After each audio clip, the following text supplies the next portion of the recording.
नमस्कार। नमस्कार। नमस्कार।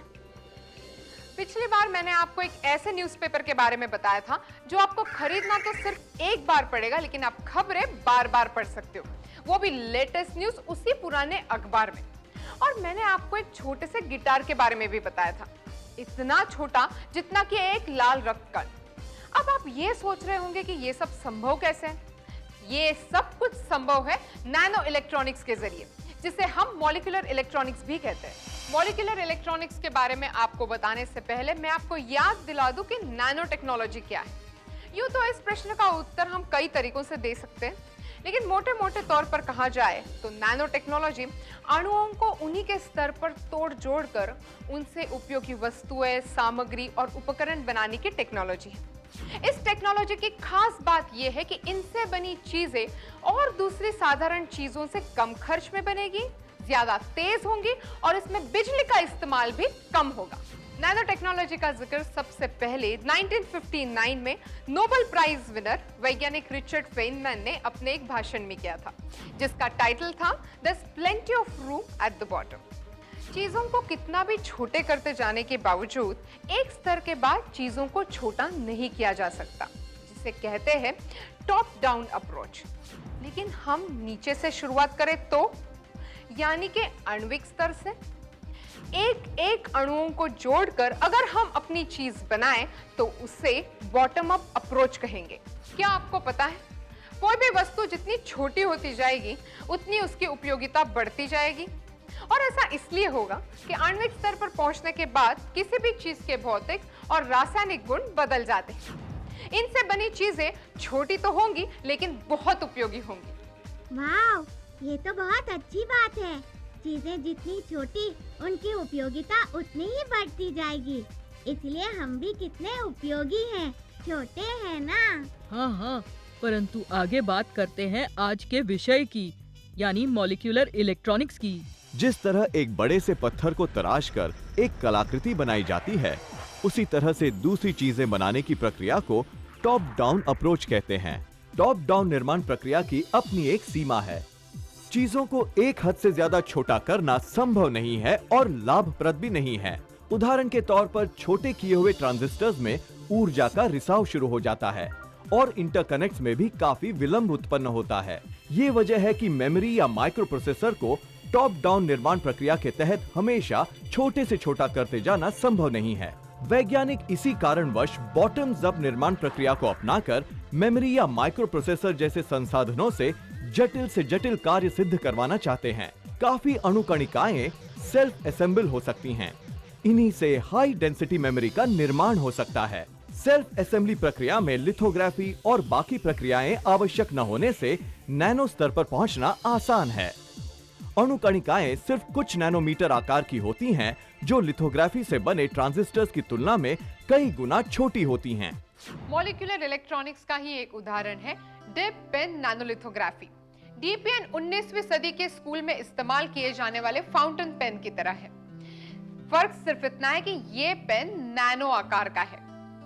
डीपीएन में अणुओं और परमाणुओं से बनी स्याही को स्कैनिंग प्रोब टिप पर रखा जाता है, जो सतह में घूमकर अपने पीछे रेखाएं और नमूने बनाती जाती है। ये डीपीएन नैनो फैब्रिकेशन में भी इस्तेमाल होता है। मॉलिक्यूलर इलेक्ट्रॉनिक्स से हम इंटेलिजेंट कंप्यूटर्स भी बना सकते हैं।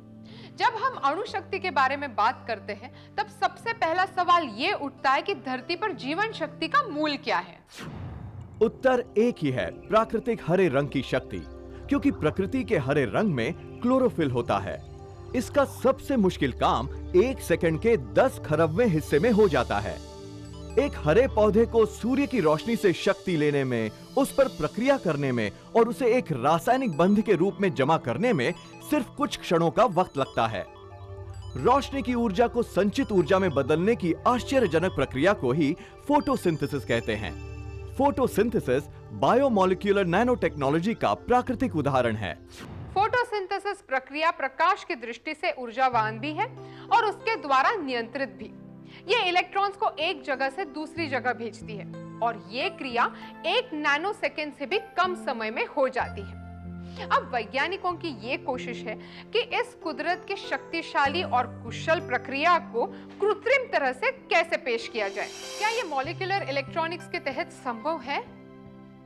नैनो टेक्नोलॉजी का दौर यानी आसानी और सुविधाओं का दौर है। बस मुश्किल एक चीज की है, नैनो चीजों के यानी के अणु और परमाणुओं को अपनी आवश्यकता अनुसार व्यवस्थित कैसे करें। और इसका जवाब है स्कैनिंग टनलिंग माइक्रोस्कोप और स्कैनिंग प्रोब माइक्रोस्कोप। अणु और अणु कणिकाओं को देख पाना और उनको अपनी जरूरत के मुताबिक लगाकर एक विशेष कार्य सिद्ध करना, यह संभव हो सकता है इन माइक्रोस्कोप्स के जरिए। सबसे पहले जानते हैं स्कैनिंग टनलिंग माइक्रोस्कोप के बारे में। सन 1981 में ग्रेट बिनिंग और हेनरिक रॉरर ने इसका आविष्कार किया था। बिना माइक्रोस्कोप के मॉलिक्यूलर इलेक्ट्रॉनिक्स की कल्पना भी नहीं की जा सकती। अपने दूसरे उपकरणों की तुलना में स्कैनिंग टनलिंग माइक्रोस्कोप से वैज्ञानिक अणुकणिका इकाइयों को ज्यादा आसानी से और ज्यादा स्पष्ट देख सकते हैं और उन्हें स्थापित कर सकते हैं। इसके द्वारा दिख रही किसी भी चीज को बदला जा सकता है। हम भी देखेंगे इनमें से चीजें कैसी दिखती हैं। चलो मैं दिखाता हूँ। सतही भौतिक शास्त्र और सतही रसायन शास्त्र के लिए जहां अणुओं या अणुकणिकाओं की सबसे ऊपरी तह की संरचना दिखाई देती है, ये स्कैनिंग टनलिंग माइक्रोस्कोप अति आवश्यक औजार है। टनलिंग ऐसी क्रिया है जहां पदार्थ के पार्टिकल्स ए से बी तक पहुंचने के लिए अपने आप एक टनल जैसा मार्ग बनाते हैं, जो इलेक्ट्रॉन्स के सफर के सामान्य तरीके से अलग है। इलेक्ट्रॉन्स की पदार्थ की नोक से सतह तक आने की प्रक्रिया को ही टनलिंग कहते हैं। स्कैनिंग टनलिंग माइक्रोस्कोप का इस्तेमाल एक औजार और एक नैनोमीटर माप के लिए निरीक्षण उपकरण दोनों ही रूपों में होता है।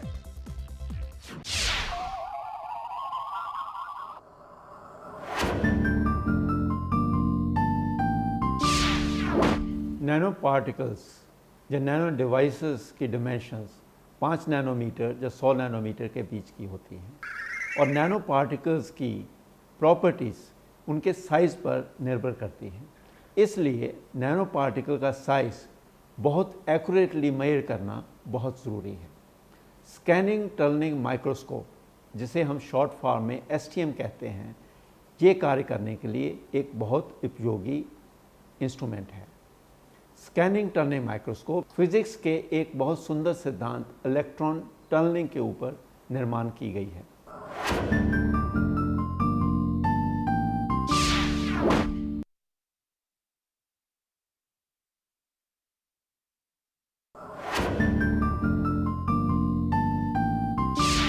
स्कैनिंग टनलिंग माइक्रोस्कोप के बाद अब बारी है स्कैनिंग प्रोब माइक्रोस्कोप की।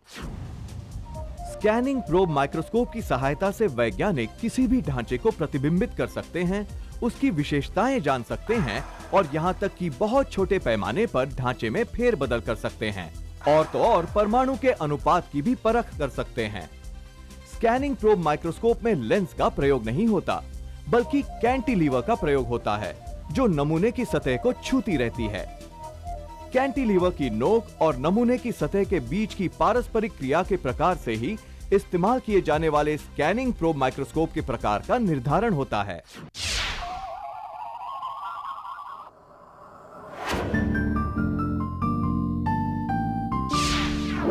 स्कैनिंग टनलिंग माइक्रोस्कोप खुद में नैनो टेक्नोलॉजी डिवाइस है।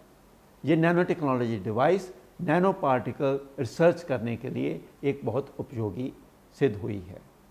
स्कैनिंग टनलिंग माइक्रोस्कोप एक साधारण माइक्रोस्कोप से इस तरह भी डिफरेंट है कि साधारण माइक्रोस्कोप में लेंस सिस्टम होता है, स्कैनिंग टनलिंग माइक्रोस्कोप में कोई लेंस सिस्टम नहीं है। इलेक्ट्रॉन टनलिंग इमेज को यूज़ करके हम नैनो पार्टिकल का इमेज बना सकते हैं, इसीलिए स्कैनिंग टनलिंग माइक्रोस्कोप को माइक्रोस्कोप कहा जाता है। और अब बारी है मॉलिक्यूलर इलेक्ट्रॉनिक्स के कुछ और आविष्कारों के बारे में जानने की। वैज्ञानिकों ने आपके कंप्यूटर्स, टेलीविजन सेट्स और मोबाइल फोन्स जैसे उपकरणों को छोटा बनाने का तरीका तो ढूंढ लिया है और इस संभावना को सच कर दिया कि एक अणुकणिका को इंटीग्रेटेड सर्किट में पावर ऑन और ऑफ करने वाले ट्रांजिस्टर की जगह पर इस्तेमाल किया जा सकता है। ये नैनो ट्रांजिस्टर वैज्ञानिकों के मुताबिक पारंपरिक ट्रांजिस्टर से 100 से 1000 गुना छोटा है और सबसे महत्वपूर्ण बात कि इसमें ऊर्जा की खपत 10 लाख गुना कम होती है। ये ट्रांजिस्टर इलेक्ट्रॉनिक स्विचिंग का ऐसा उपकरण है जो इंटीग्रेटेड सर्किट में एक निश्चित कार्य को सिद्ध करने के लिए थोड़ी सी बिजली खर्च करके बिजली के बहुत बड़े प्रवाह को नियंत्रित करता है। पारंपरिक ट्रांजिस्टर्स में प्रवाह को नियंत्रित करने के लिए लाखों इलेक्ट्रॉन्स का इस्तेमाल होता है, परंतु मॉलिक्यूलर इलेक्ट्रॉनिक स्तर के इस नैनो ट्रांजिस्टर में सिर्फ एक ही इलेक्ट्रॉन की आवश्यकता होती है। इससे बनने वाले उपकरण काफी तेज बन जाएंगे। उदाहरण के तौर पर अगर हम प्याले में पानी भरने की कोशिश करें तो बेशक एक बाल्टी में पानी भरने से कई गुना कम वक्त लगेगा। नैनो ट्रांजिस्टर बनाने हेतु वैज्ञानिकों को एक अणुकणिका को सिलिकॉन की सतह से जोड़ देना जरूरी था। सिलिकॉन की सतह से जुड़ी ये अणुकणिका सिलिकॉन के एक हाइड्रोजन एटम को अपनी तरफ खींच लेती है, जो बिजली के प्रवाह को अणुकणिका के जरिए नियंत्रित करता है। इसी तरह ट्रांजिस्टर में 3 संयोजन किए जाते हैं, एक जो इलेक्ट्रॉन को अंदर आने देता है, दूसरा जो इसे बाहर जाने देता है और तीसरा गेट जो इलेक्ट्रॉन्स के प्रवाह को नियंत्रित करता है। अब देखते हैं नैनो इलेक्ट्रॉनिक्स अन्य इलेक्ट्रॉनिक उपकरण यानी कि टीवी को अपना योगदान कैसे देता है। आजकल टीवी में प्रकाश की कैथोड रे ट्यूब यानी सीआरटी की जगह चपटे पट्टे नुमा लिक्विड क्रिस्टल डिस्प्ले ने ले ली है, जिसे हम एलसीडी भी कहते हैं। एलसीडी में ज्यादा ऊर्जा सक्षमता है, जिससे आंखों पर कम दबाव पड़ता है और ये सीआरटी से ज्यादा सघन और कसी हुई है। सीआरटी की तुलना में एलसीडी कम जगह में समाविष्ट की जाती है और यही नहीं, दीवार पर एक चित्र की तरह भी उसे लगाया जा सकता है।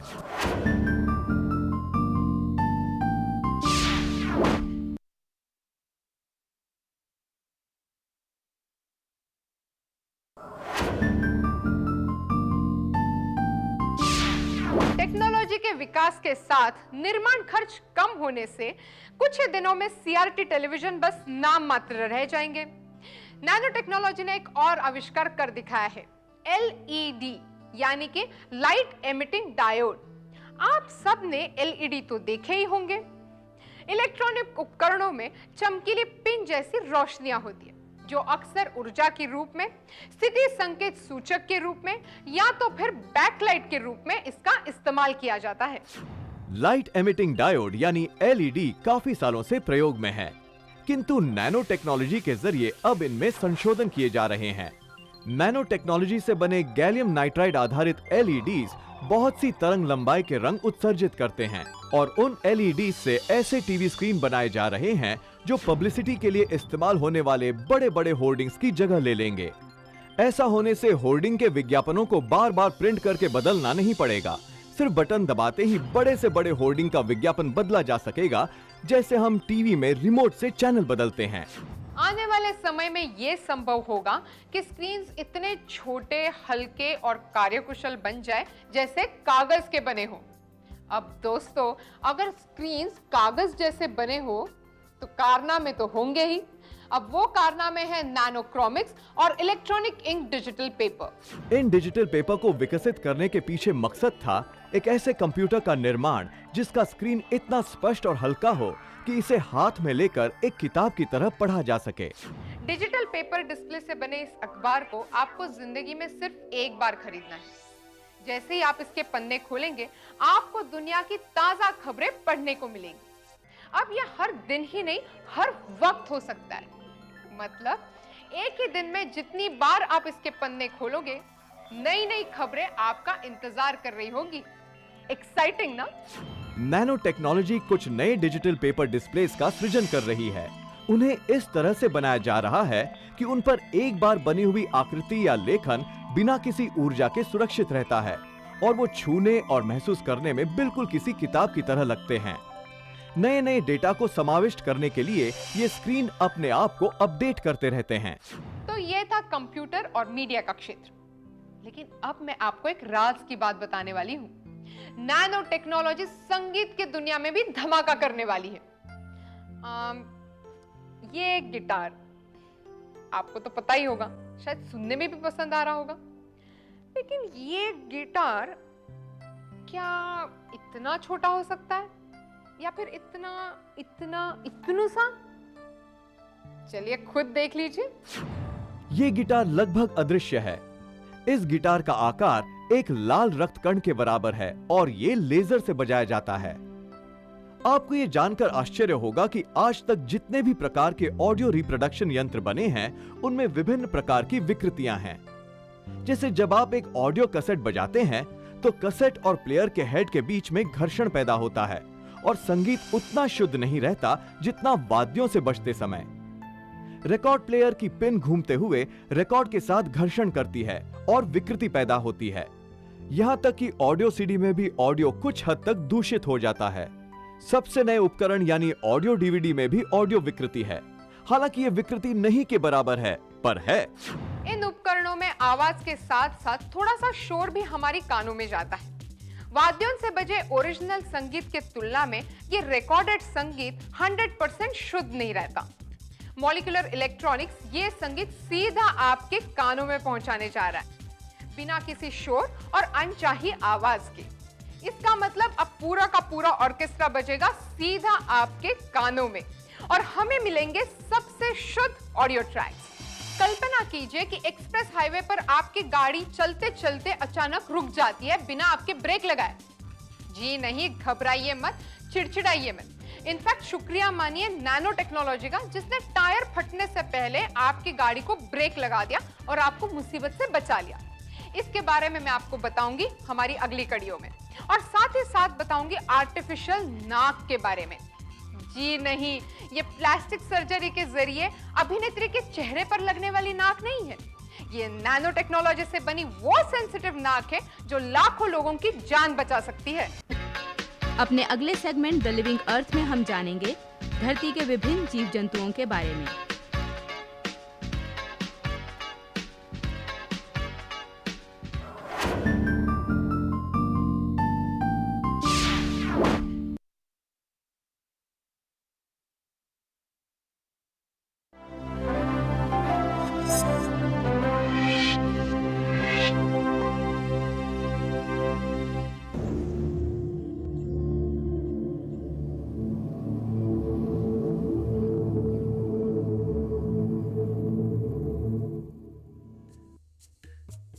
चाहे जमीन के नीचे मौजूद बिल हों या पेड़ों की चोटियां या फिर समुद्र की गहराइयां, सरीसृप परिवार का सबसे युवा सदस्य सांप अंटार्कटिका को छोड़कर हर कहीं मिल जाता है।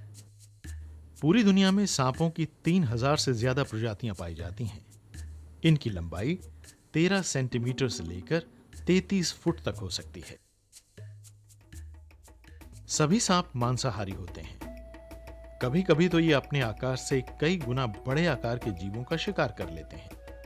ये इसलिए मुमकिन होता है क्योंकि इनके जबड़े फैलकर बकरी जैसे विशाल जानवरों को भी अपना आहार बना सकते हैं। सांप के कान नहीं होते, इसलिए ये आवाज नहीं सुन सकते।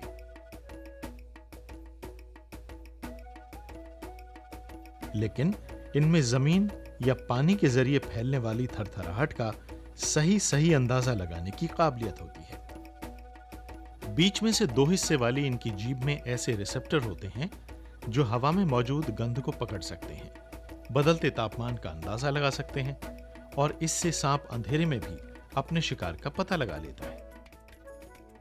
कोई जहरीला सांप अपने शिकार पर बिजली की तरह तेजी से हमला करता है और अपने खास खोखले दांतों के जरिए अपने शिकार के शरीर में विष झोंक देता है। इसके बाद सांप ये इंतजार करता है कि उसका जहर या तो शिकार को निष्क्रिय कर दे या मार दे। इसके बाद वो उसे पूरा का पूरा निगल जाता है। सांप इंसानों को तभी काटते हैं जब उन्हें छेड़ा जाता है। असलियत तो यह है कि भारत में चूहों के काटने से ज्यादा लोग मरते हैं, सांपों के काटने से कम। भारत में पाई जाने वाली 560 सर्प प्रजातियों में से सिर्फ 52 ही जहरीली हैं। करैत सबसे विषैला सांप होता है जो तंत्रिका प्रणाली को लकवाग्रस्त कर देता है। आज औषधीय और शोध उद्देश्यों से सांप के विष को नया महत्व मिल गया है। सांपों को जहर के लिए पकड़ा और दुहा जाता है और फिर उन्हें जंगल में छोड़ दिया जाता है। सांप किसानों के दोस्त हैं। वो चूहों को खाते रहते हैं, जिससे हमारी फसलें बच जाती हैं और आहार की लगातार सप्लाई भी सुनिश्चित रहती है। अब समय है सवाल जवाब का।